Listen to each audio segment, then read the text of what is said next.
À tribune locale cette semaine, M. Benoît Leblanc d'Itinérance Zéro.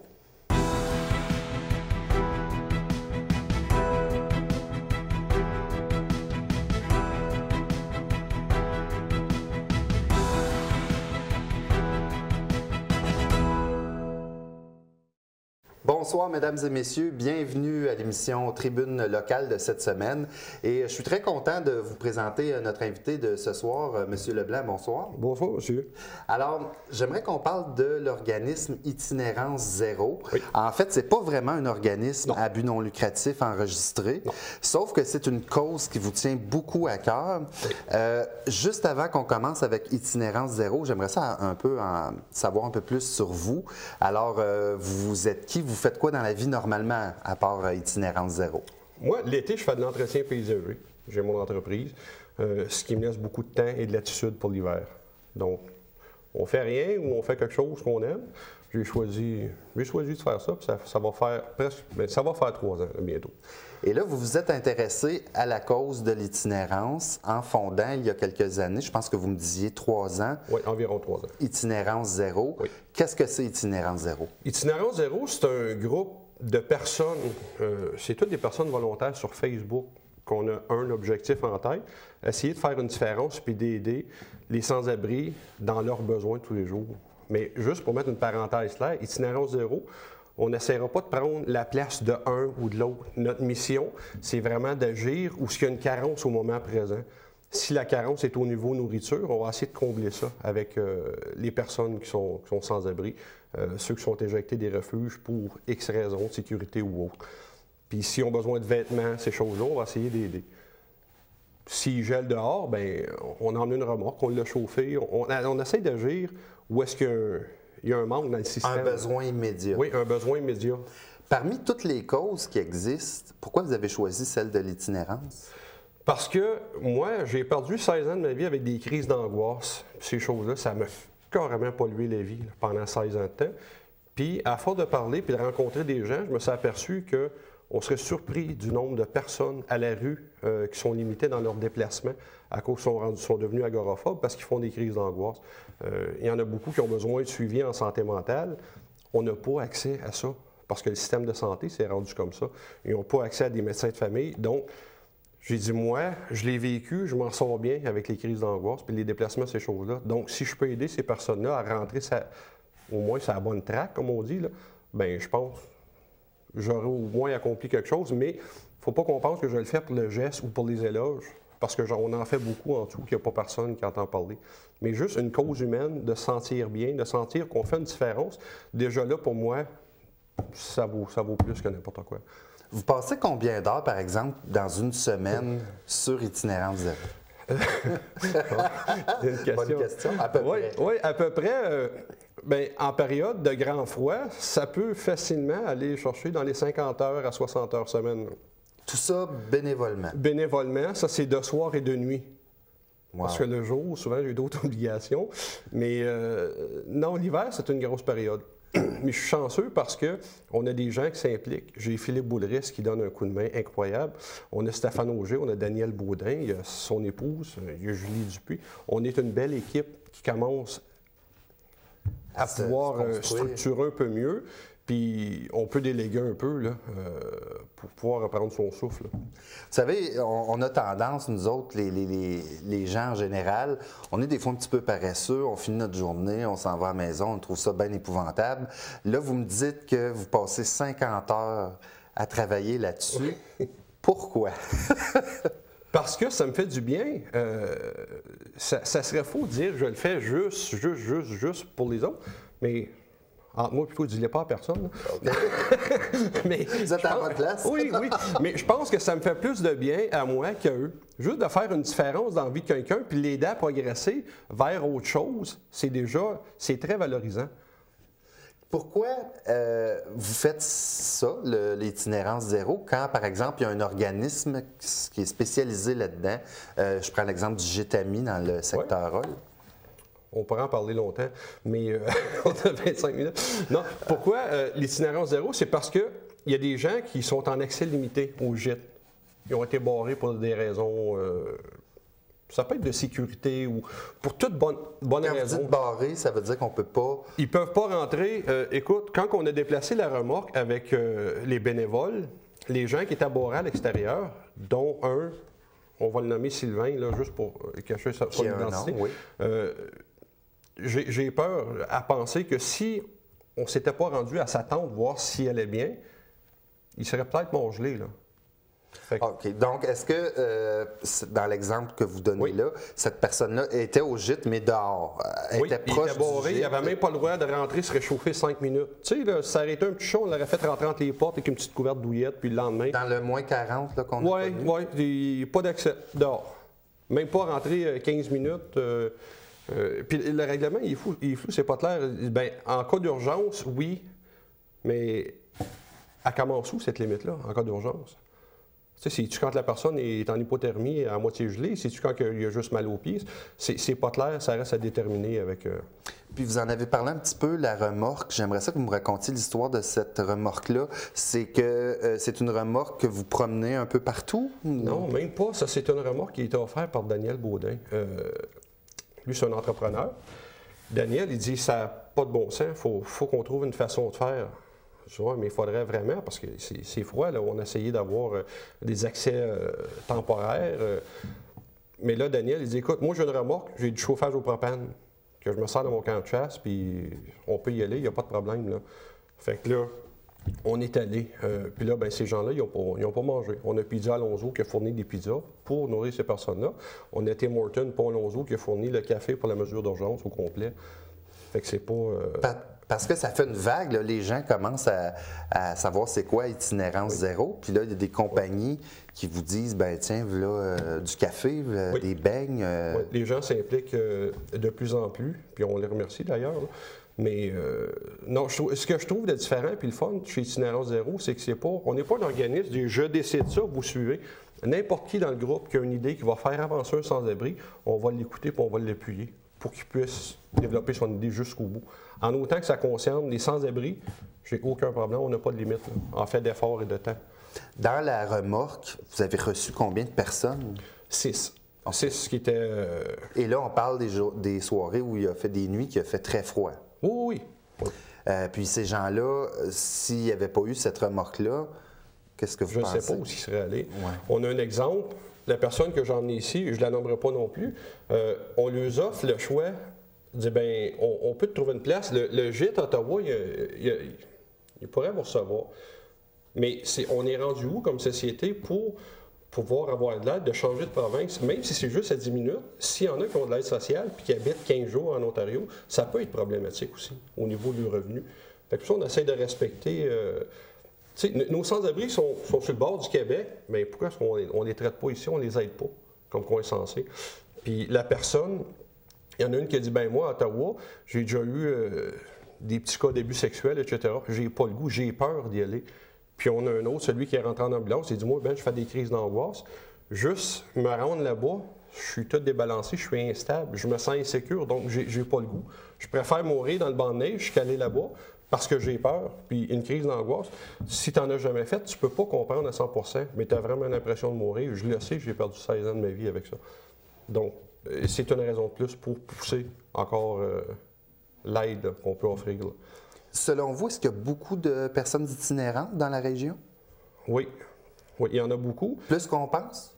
Ah oui, plus qu'on pense. Oui. Plus qu'on pense. Il y en a que c'est temporaire. Il y en a qui vont toucher à la rue 2 semaines, 3 semaines, puis ils vont venir à bout de trouver une alternative.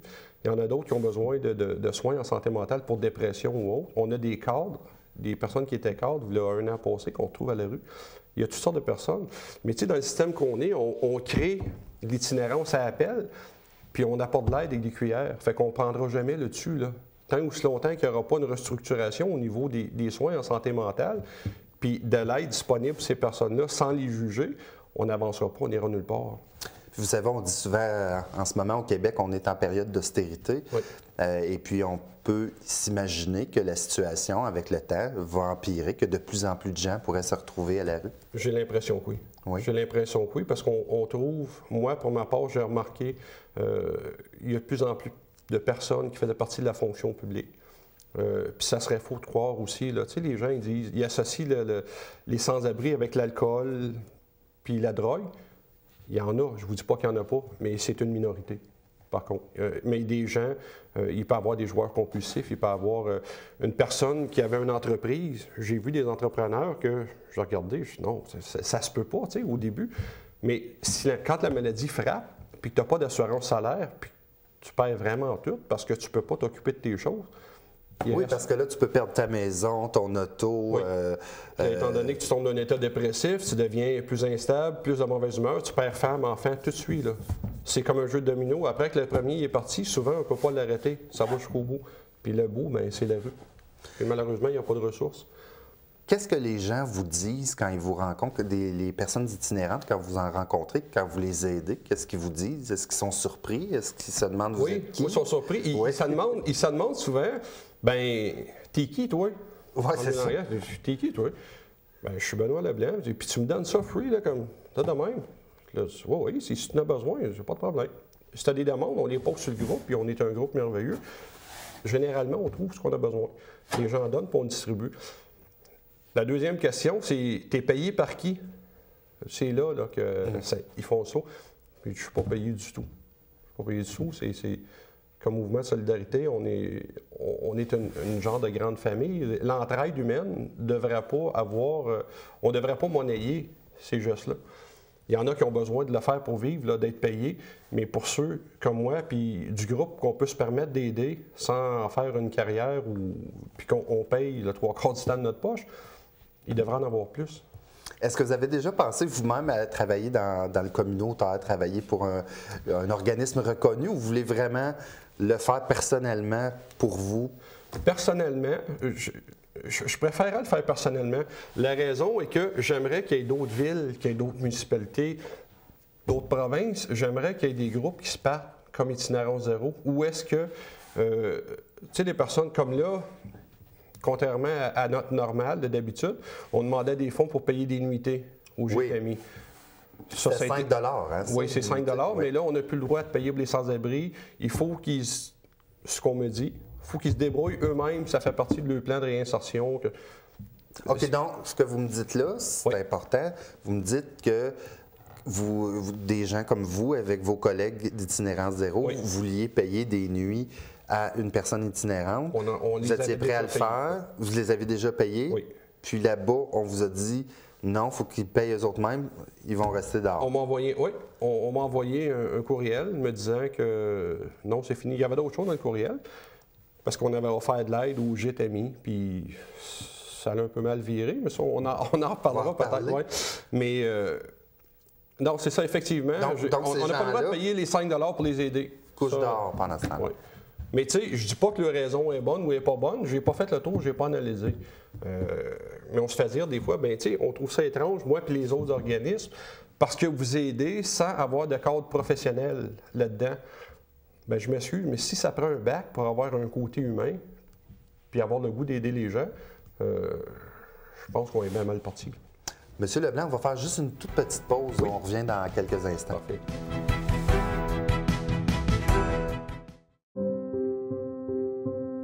Ça m'aide à courir. Ça m'aide à nager.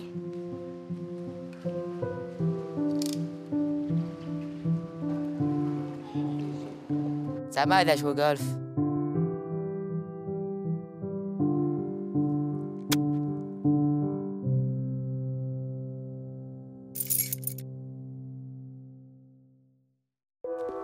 La première fois que je l'ai fait, je venais d'avoir 18 ans. J'étais un peu nerveux, mais j'avais vraiment hâte à ce jour-là. J'étais avec mon meilleur ami et ses 2 sœurs, ça a super bien été. Tellement qu'après ça, on a continué à faire ça en gang chaque fois qu'on pouvait. Quand tu deviens majeur, tu vas à SAQ en espérant te faire amender tes cartes. Mais à 18 ans, tu peux aussi donner du sang. Je considère que ça, c'est un privilège. Donner du sang, donner la vie, c'est pas juste un slogan. Faites comme moi, soyez fiers, faites un don de sang. De retour à Tribune locale, toujours avec notre invité, M. Benoît Leblanc. Monsieur Leblanc, vous avez, on en parlait un peu avant la pause, la page Facebook. C'est là où vraiment tout se passe. C'est là qu'on voit aussi la magie des médias sociaux. Vous avez en ce moment, je suis allé voir tantôt, 1682 membres. Oui. C'est beaucoup. Et en peu de temps, vous avez amassé ce nombre de personnes-là quand même. Je vous dirais, avant la période de grand froid, où ce que Daniel a suggéré pour sa remorque, ces choses-là, on était à 700 quelques membres. Ça a plus que doublé, là. Les gens, ils ont... Bien, je pense que ça nous a fait peut-être mis ça à la map un peu. Le groupe est grossi, puis c'est sûr que plus on est, plus on pourra être effectif, là. Puis, on peut inviter d'ailleurs les gens à aller voir sur Facebook. Vous avez juste à taper en haut dans la recherche Itinérance Zéro. Exactement. Puis, vous demandez à joindre le groupe. C'est facile. Là, il y a quelque chose qui m'avait beaucoup intrigué. Vous avez reçu des itinérants directement chez vous, dans votre domicile. Oui. Expliquez-moi ça. J'ai reçu un appel, il était à 4h15 du matin. OK. Oui, je reçois des appels de nuit. Dormiez-vous à ce moment-là? Ou dormez-vous dans la Oui, je dormais solide. Là. Oui. Puis là, on me dit, hey, on est 4 sites, Ben. On ne sait pas quoi faire, on est gelé, on a froid, on est écœuré, je suis au bout. C'est ça qu'il me dit. Il dit, pas vrai, là, je suis au bout. Je suis OK. On avait des accès limités au gîte, là, une semaine. Là. Ça veut dire que moi, comme bénévole, je pouvais entrer avec des gens qui étaient barrés, j'assurais la sécurité. Parce qu'eux autres, ils clament la sécurité là, pour les refuser. J'ai dit non, moi, je ne te garantirai pas de misère avec. Ils rentrent en même temps que moi, puis quand je sors, ils doivent quitter les lieux et le terrain, s'il y a lieu. J'ai pas de problème avec ça. Puis il y a un respect mutuel avec les sans-abri aussi, que juste pour ne pas me nuire, ils vont toujours y aller. Tu sais, j'aurais pas agi de force, tu vas sortir. Non, j'aurais pas eu besoin. Simplement, ils se disent, ben, regarde, si c'était agi comme ça, je serais vraiment déçu. Je pense que c'est déjà plus. Mais on nous a enlevé l'accès limité. Donc, je ne pouvais même pas les rentrer au gîte. La remorque a été prise à ce moment-là. Puis, on ne pouvait pas ramener la remorque puisqu'elle est pleine d'outils et c'est un job. Là, parce qu'on travaille aussi à un moment donné. C'est ça. Fait que là, ce que j'ai fait, j'ai dit, laissez-moi trouver une solution. Je m'habille, je m'en viens. J'ai passé au Tim Hortons, j'ai ramassé un grand café corsé. Pour vous réveiller un peu quand même aussi, là? Oui, c'est ça. Puis quand je suis arrivé là, il y en a deux qui étaient partis, je ne sais pas trop où. Il y en a un autre, je suis venu à bout de trouver un endroit, mais juste pour une personne. Là, il en restait une. Oui, j'ai OK. Ben, je garde, on n'a pas 70 alternatives. J'ai un divan. On a tous des divans. Fait que j'ai un divan, je vais te prendre chez nous. Mais il faut dire que cette personne-là, je la connais depuis les débuts d'Itinérance Zéro. Puis j'aurais pas pu prendre quelqu'un qui vient directement sorti du gîte parce qu'ils ont, je sais pas s'ils l'ont encore, là, ils ont une période avec des punaises de lit, ces choses-là. Oui. La personne que j'ai ramassée, ça faisait comme 7 jours qu'elle était dans la rue, là. J'avais vu un communiqué du gîte qui disait qu'il avait réglé ce problème-là. Ah bon, si c'est réglé, tant mieux. OK. Donc là, vous avez reçu la personne chez vous que vous connaissez, mais juste comme ça. C'est-à-dire que vous la je la connais beaucoup plus qu'on pense, parce que dans la rue, tu sais, des fois, l'euphorie du soir va emmener à des confessions, va emmener à une conversation plus ouverte. Puis le lien de confiance qui s'installe, ça tisse des liens aussi proches que, je te dirais, c'est presque des liens familiales. À partir de là, on apprend à connaître la personne. Tu sais, la personne, elle ne boit pas, elle ne consomme pas de drogue. Elle a peut-être besoin d'un suivi côté médical, mais je l'ai emmené chez nous, puis ça a super bien été. Là.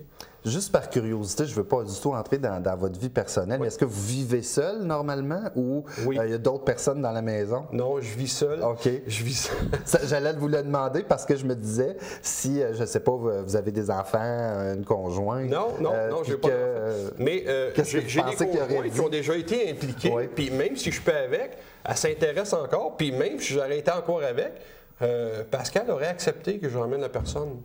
Tu sais, j'ai quand même... Quand on rencontre quelqu'un, on s'assure que la personne a une ouverture d'esprit côté sans-abri, ces choses-là. Ça donne bien parce que Pascal travaille en travail social, puis... Donc, connaît un peu le sujet. Non, c'est ça, mais c'est son domaine, plus au niveau des adolescents, ces choses-là. Fait que ça revient complètement au même. C'est juste que l'âge change, mais le principe reste le même, là. Puis disons que vous rencontriez quelqu'un à l'extérieur et que vous ne connaissez pas du tout, c'est la première fois. Est-ce que vous l'amèneriez chez vous, cette personne-là? Non, pas comme ça. Parce qu'on ne sait pas, la personne, D'un, si je ne la connais pas du tout, c'est comme n'importe qui. C'est-tu vraiment un sans-abri? C'est-tu juste quelqu'un qui essaie d'arnaquer? C'est-tu quelqu'un qui va partir avec ma TV pendant que je dors? Parce qu'on va mettre quelque chose au clair. Moi, j'ai déjà eu, pas des grosses sommes d'argent, mais un petit peu de sous qui traînent dans mon véhicule, ici et là, 5 piastres là et 10-15 piastres dans la console. C'est quelle sorte de véhicule? Non, non. Oui, OK. J'en ai plus. Ouais. J'en ai plus. Stéphane, il l'a pris. On le coupera au montage. Mais non, mais jamais ces personnes-là m'ont pris quelque chose sans le demander. D'accord. Puis il y a toujours une grosse reconnaissance. Ils sont très reconnaissants. Je te mets au défi, promène-toi au gîte, fais voir de rien, parle au monde, fais glisser 5 $, échappe-la à terre. Il va te revenir avant que tu quittes le terrain. Pour vrai, oui? Oui. Il va t'en revenir dans tes mains, ils vont te le dire, ils vont te le donner. Essaye pas ça sur le marché bail où tous les gens sortent du bureau, parce que ça se peut que tu ne la vois jamais. Les valeurs, quand tu n'as rien, et tu es vraiment en bas, tes valeurs font en sorte que si ça ne t'appartient pas, tu ne le prends pas. Je ne sais pas comment te l'expliquer, là, mais les valeurs humaines sont plus présentes. Parce qu'on n'a vraiment rien, puis on se met à la place de l'autre, il perd 20 piastres, c'est plat, ils vont te leur donner. Ça, je te garantis, ils vont te leur donner. Là, M. Leblanc, vous êtes-vous fixé des balises en voulant dire, est-ce que vous, à un moment donné, vous dites, là, je peux juste consacrer tant de temps à ça. Est-ce que vous mettez des limites à un moment donné dans tout ça? Oui, mais côté limite... Je vous regarde puis j'ai l'impression que vous n'êtes pas sûr. Oui, non, je m'ai mis à plusieurs reprises des balises, mais de l'autre côté, j'ai fait comme si on dit à Jean-Marc Parent, tu as juste 1 heure à la TV. Il va déborder, c'est sûr. Bien, je fais pareil. Mais je le fais pas, je me suis jamais senti obligé de le faire. Je dis, ah ouais, c'est vrai, je lui ai promis à lui, non, j'éprouve toujours, je sais pas, j'aime ça. Il y a un plaisir, le goût d'aider les gens. J'ai toujours été comme ça depuis que je suis jeune. J'ai toujours cherché à aider tout le monde que je pouvais. Puis là, aujourd'hui, j'ai la chance de le faire avec une équipe extraordinaire. Puis non, j'ai le goût de continuer encore des années. J'aimerais ça que vous nous racontiez quelques anecdotes de situations que vous avez vécues comme ça en aidant les gens. Quelque chose qui vous vient particulièrement en tête, quelque chose dont vous êtes vraiment fier. Mon Dieu. Je pense qu'une des plus grandes fiertés, encore là, je nommerai pas de nom, parce que ces gens-là, ils ont réintégré le travail, mais on leur a donné une chance, on a cru en eux autres. Il y avait une entrevue, mais tu sais, quand tu vis dans tes packs-sacs, tu ne choisis pas un paquet de linge, puis là, ben, tu tâches ton linge-là, mais tu peux le laver, mais des fois, c'est taché, c'est taché. On l'a pris. Avec le groupe, on l'a habillé. On lui a fait couper les cheveux. On l'a mis présentable pour une entrevue. Puis aujourd'hui, cette personne-là travaille dans une entreprise ici à Gatineau. Wow. Mais ça, on a 4 cas comme ça. Puis ça, c'est la plus belle preuve que si on a de l'aide puis qu'on veut foncer, bien tout le monde peut réussir, même eux autres. Surtout eux autres, parce qu'ils donnent vraiment tout. Contrairement à nous autres, on est plus, excuse mon anglicisme, on est plus selfish. Tu sais, les gens ils disent « Ah, c'est beau ce que tu fais. » Je vois, mais tu peux le faire aussi. Là, ça les amène à une période de réflexion qui dit « Oui, OK, c'est vrai, mais c'est juste que je ne veux pas prendre mon temps. » Je voulais vous demander votre avis aussi. Il y a des gens parfois qui disent les personnes itinérantes, il y en a qui choisissent d'être là. Donc, pas nécessairement qui ont des problèmes ou un problème de drogue ou n'importe quoi, mais qui préfèrent comme mode de vie, pas être un peu en marge de la société, pas avoir de maison, pas de paiement. Qu'est-ce que vous en pensez de ça? J'en ai pas connu. J'en ai pas connu qui l'ont fait par choix. Les gens vont dire, bon, mais tu sais, il n'est pas normal, il n'a pas su s'adapter. Puis encore là, des fois, je donne ma réponse. OK, est-ce que c'est normal pour toi de s'adapter à une société comme aujourd'hui? Je pense que c'est peut-être plus anormal. Mais des personnes qui ont choisi ça, non. Puis dis-toi que ceux que ça fait longtemps qu'ils sont à la rue, tu sais, les gens, ils profitent du système, ils n'ont même pas d'aide sociale. Parce que pour avoir de l'aide sociale, ça te prend une adresse.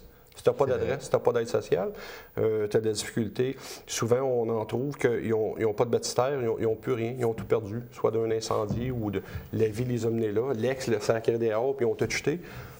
Là, c'est un travail qui est un petit peu plus long, là, les aider à avoir les papiers, ces choses-là. Moi, j'ai parlé à une personne qui était itinérant. Oui. Il m'a raconté un peu sa journée. Là, je voudrais juste expliquer ça aux gens parce qu'il faut vraiment y penser pour voir un peu ce que c'est. Mettons, là, il fait moins 32 à l'extérieur en ce moment. La personne en question a dormi au gîte. doit quitter le matin, parce qu'il y a une certaine heure où les personnes doivent quitter. Et là, vous me direz si je me trompe, la personne en question dont je parle allait à la soupe populaire pour dîner. Pour dîner. Puis après ça, devait passer l'après-midi à faire autre chose et retourner au gîte le soir. Oui. Mais il y a toute la période là, de l'avant-midi où il fait encore froid. Oui. Tu as ton dîner. Il y a toute la période de l'après-midi, il fait encore froid.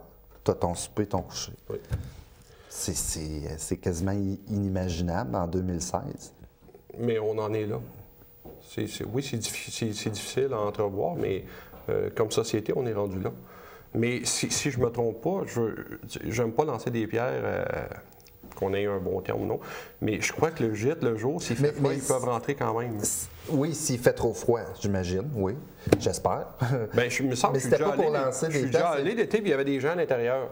Fait que je ne sais pas s'il y avait une permission spéciale, mais non, je ne pourrais pas répondre clairement à cette question-là. Mais je suis d'accord avec vous que c'est pas pour parler contre l'organisme. C'est vraiment pour dire que les organismes, comme dans tout, il y a des limites, ils ont des contraintes aussi. Il y a des limites.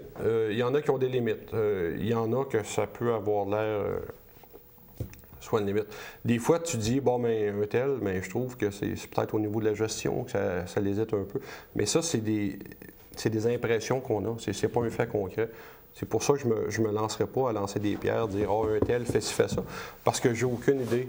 Mais il y a une chose qui est sûre, on peut en profiter le temps que je suis à la TV. Oui. Je vais me présenter sur le conseil administratif du GTMI. OK.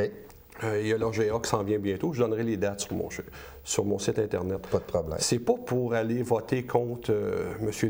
Villemer ou les autres. J'ai juste un besoin de comprendre puis d'être une voix pour les personnes qui sont dans la rue pour essayer à voir s'il n'y a pas quelque chose, une idée neuve que je peux apporter. Je ne dis pas que ces personnes-là n'ont pas d'idée, mais des fois, quand on vit trop à l'extérieur du milieu, ça peut être des choses auxquelles on ne pense pas. Mais tu sais, si on peut apporter de nouvelles idées, à partir de là, bien, peut-être que ça peut développer pour le mieux. Est-ce que vous trouvez que les gens sont généreux? Oui, beaucoup. Beaucoup, beaucoup, beaucoup. Vous attendez à faire ça encore combien de temps, ce rythme-là? Mon Dieu, jusqu'à temps que je meure. Ah oui? Jusqu'à ce que je meure. Fait que c'est vraiment votre cause, ça, maintenant, dans la vie, vous voulez aider les personnes? Il y en a que ça va être le ski alpin, il y en a que ça va être... Je fais de la voile l'été, je fais à la marina de Gatineau, mon bateau est là. Puis souvent, la fin de semaine, je ne vais pas parce que je dis, hey, on pourrait faire ça, on pourrait faire ça, on pourrait faire ça. Puis là, bien, je viens que je m'oublie peut-être un peu, mais c'est correct parce que si je choisis de le faire, c'est parce que ça me tentait de le faire. Mais si une fin de semaine, ça me tente moins, on ferme le cellulaire, puis je pars en bateau. On va faire de la voile pour la fin de semaine, puis je reviens. Monsieur Leblanc, oui. Je vous félicite. Merci. Je vous souhaite beaucoup de succès. C'est déjà tout pour notre émission, mais je tiens à vous remercier beaucoup d'être passé nous voir ici dans le secteur. Merci, à la prochaine. Merci. Au revoir, mesdames et messieurs.